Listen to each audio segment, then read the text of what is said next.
അപ്പോൾ നമ്മൾ അതിലേക്ക് കൊടുത്ത് നന്നായി ഇളക്കുക.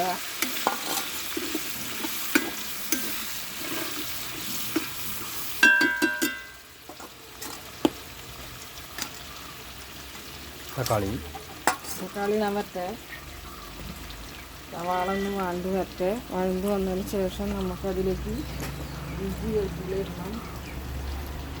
പേസ്റ്റ് നമ്മുടെ നാടൻ ചിക്കൻ പൊരിച്ച ഗ്രേവിയാണ് കേട്ടോ.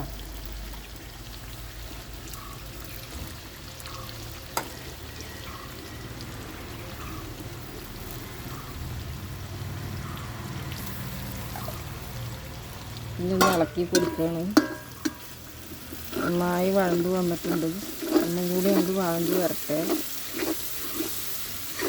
നമ്മൾ അടുപ്പത്താണ് കറി വയ്ക്കുന്നത്. ഗ്യാസിന് ഇപ്പോൾ ഭയങ്കര വിലയൊക്കെയാണ്, കിട്ടാനില്ല.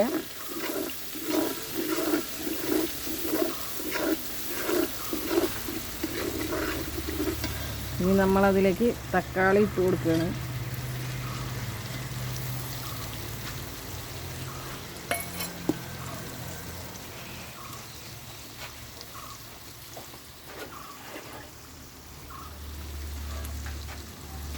ഇനി നമ്മളത് നന്നായി ഒന്ന് ഇളക്കണം. ഇളക്കി ആ മസാല ഇട്ടൊന്ന് തെളിഞ്ഞ് വരണം.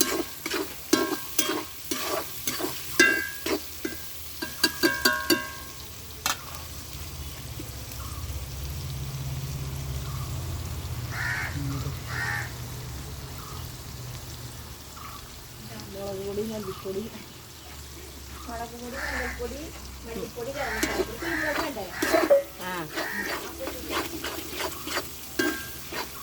അതൊക്കെ ഇടുന്നിങ്ങനെ വഴന്ന് വരട്ടെ. തക്കാളി വഴന്ന് വരണമോ.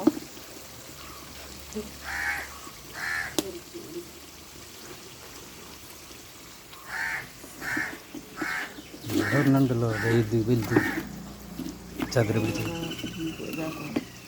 ചതുര പിടിച്ച് കയറ്റില്ലേ? അല്ലല്ല, അത് കയറ്റാറല്ല, ഞാൻ ഇത് ഉടച്ചെടുക്കും.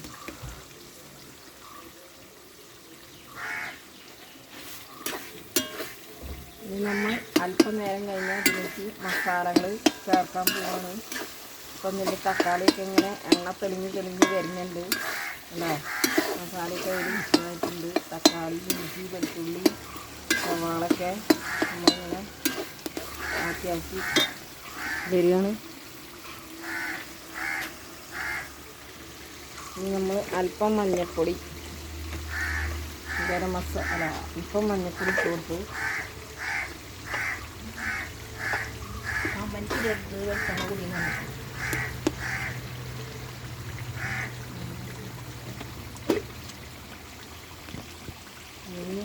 മുളക് പൊടി ഇടുക. 2 സ്പൂൺ മുളക് പൊടി ഇട്ടുണ്ട്. മല്ലിപ്പൊടി 2 സ്പൂൺ ഇടണം. ഒരു 1/2 ടീസ്പൂൺ കൂടി ഇടാം, ഒന്ന് ഗ്രേവിക്ക് ഒരു ഇത് വരാൻ വേണ്ടിയിട്ട്. ഇത് നമ്മളിങ്ങനെ ഇളക്കി കൊടുക്കുകയാണ്. ഇനി നമ്മളിതിലേക്ക് ഗരം മസാല,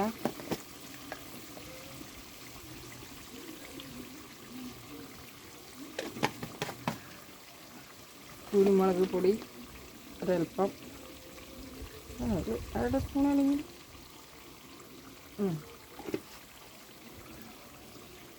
പൊടികളൊക്കെ ഇട്ടു. ഇനി നമ്മളിതിങ്ങനെ നന്നായി ഒന്ന് ഇളക്കി കൊടുക്കട്ടെ. അതിൻ്റെ പച്ചമണം മാറുന്ന വരെ ഒന്ന് ഇളക്കി കൊടുക്കുക. അതിൽ കിടന്നുകൊണ്ട് ഇതായി കൊടുക്കുക.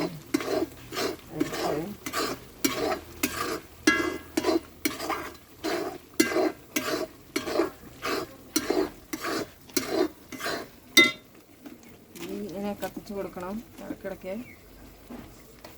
അപ്പോൾ എണ്ണയൊക്കെ ഇങ്ങനെ മസാലയൊക്കെ ഇതായിട്ട് എണ്ണയൊക്കെ ഇങ്ങനെ തെളിഞ്ഞ് വന്നിട്ടുണ്ട്. അപ്പോൾ നമ്മൾ പൊരിച്ച് വെച്ച ചിക്കൻ അതിലേക്ക് ഇട്ട് കൊടുക്കുകയാണ്.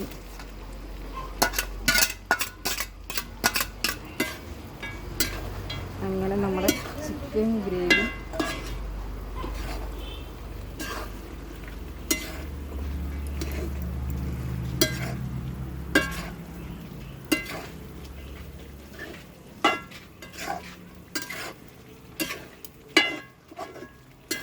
കുറച്ചിങ്ങനെ ആക്കിയിട്ട് അടുപ്പിൽ കിട്ടും.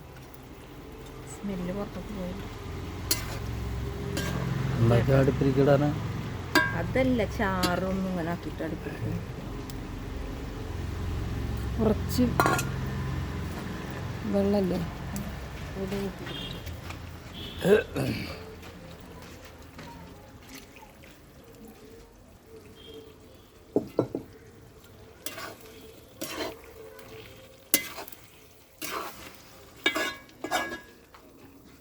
നമ്മൾ ടേസ്റ്റ് നോക്കുകയാണ്.